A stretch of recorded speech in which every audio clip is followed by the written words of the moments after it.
Good day, viewers. You're welcome to my YouTube channel, Maths with Adevic. I'm Victor Adewale Adeleke.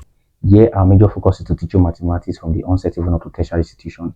If you're yet to subscribe to my YouTube channel, do it to subscribe, like, and share. It is very important so that whenever I post helpful materials like this, you will always get notified. Okay, this is a video on using product rule under differentiation still. Now, I believe that I have been using, because this particular question can also be used by chain rule. I'll also tell you why we are going to use the product rule for this kind of question in case you have problems like this. Now, this is a question, for example, we can use the chain rule though, but if you want to use the chain rule, like I already explained, the chain rule, you will say let P be equals to 5x plus 2. So you are going to get the P dx. You have 5, sorry. If you are yet to watch my other videos on this playlist, because this is a playlist, if maybe you are just running into this video and you don't understand how product rule works or what I'm trying, or you don't understand how chain rule works, sorry, you can go back to my video. The link will be shown on the video so that you can go back and watch and understand what is really happening. Why are we doing all this? So the P dx will be equals to 5. Now what do we have here? Now once you have the P dx as 5, then y, remember that you said let P be equals to all this, so this is represented as P. So you have P squared. So from here, the y, the P would be equals to what? 2P. So from here, what do we have?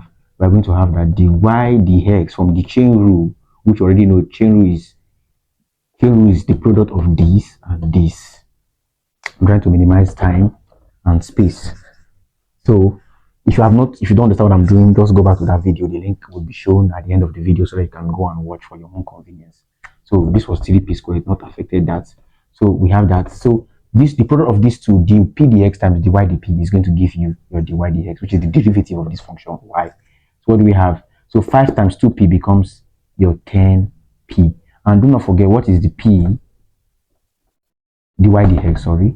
So what is p? P was taken to be 5x plus 2. So we are going to have 10 bracket 5x, sorry, 5x plus 2. So this is the explanation for chain rule.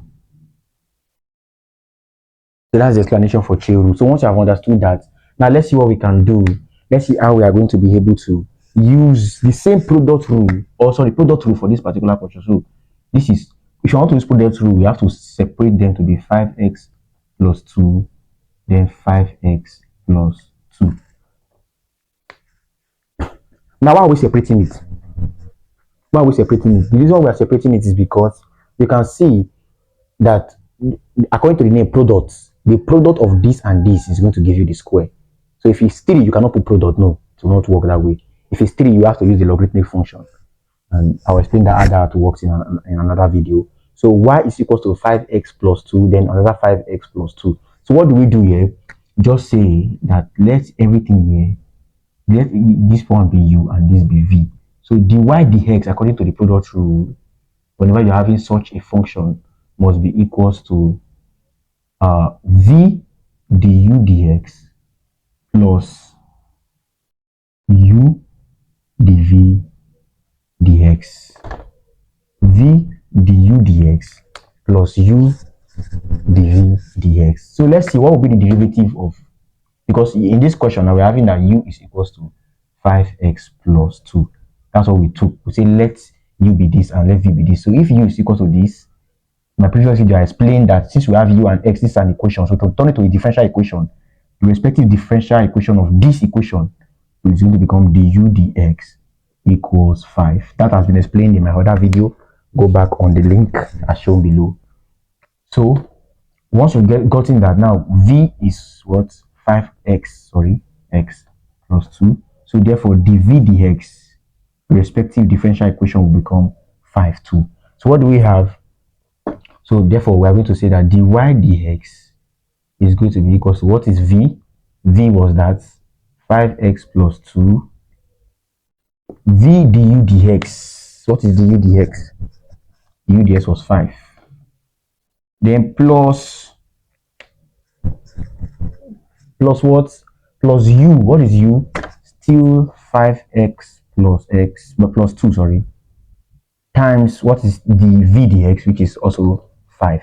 So you can see here, we have, you can just factor out 5, factor out, okay, let's factor out this and factor out this. So we have 5x plus 2, then you have 5 plus 5, and that will become 5x plus 2, then you have 10.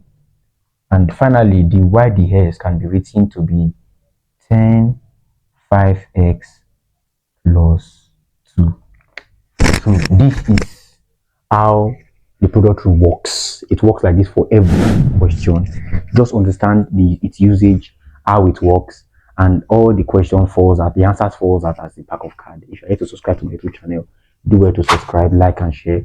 It is very, very important so that whenever I post helpful materials like this, you will always get notified. And mind you, if there are any questions that are boggling your mind that you want me to solve using any of these principles that I've been teaching, drop them on the comment section. Feel free, and I'll provide solution to them using any of the third rule that you want me to use.